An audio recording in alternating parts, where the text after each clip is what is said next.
anxious to get to the bottom of the problem. He was tired.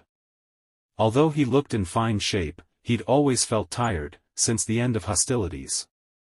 The chairman of the biotech company was traveling from Cambridge to central London for the 8 a.m. briefing, seated in his bulletproof Range Rover. On the motorway, he'd been pushing 80 to 90 miles per hour on a 70 zone. He'd driven this stretch countless times. He knew its dark spots, the hidden cameras, the bends where others slowed down and he didn't. Belinda had always warned him about his speed. She called it foolish, reckless, even. One day, she would say, "You'll forget you're not invincible." But Nathan wanted to make the Knightsbridge office before his afternoon flight to Amsterdam. He was in no mood for Belinda's soft reprimands that morning.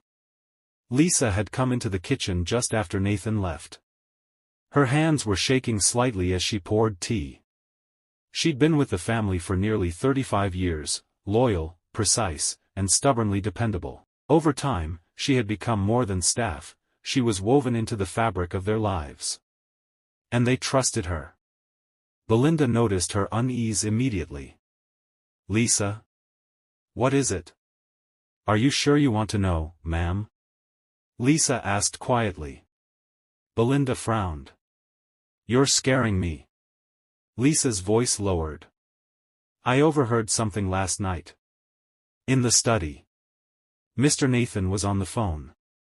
I didn't mean to listen, but, the things he said," she hesitated, glancing toward the doorway as though someone might be listening.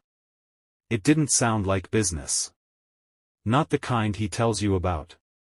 Belinda's stomach tightened. "What do you mean, Lisa?" she asked. "I shouldn't say more. But if what I heard was true, someone's in danger. Maybe all of you." The room felt suddenly smaller. The clock ticked far too loudly. Belinda's heart began to race. "I'll call him," she said finally. "Please no mention of my name," Lisa begged.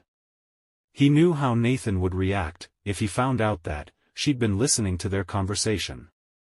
The line rang twice before Nathan picked up. "Hi, Nathan, can you hear me, love?" Belinda asked. "Yes, I can," Nathan replied. "Did I leave something behind?" he asked lightly, whistling through his teeth. Belinda almost never called when he was driving, she hated the distraction. "Is everything okay?" she asked. Rain struck the windshield, sudden and sharp.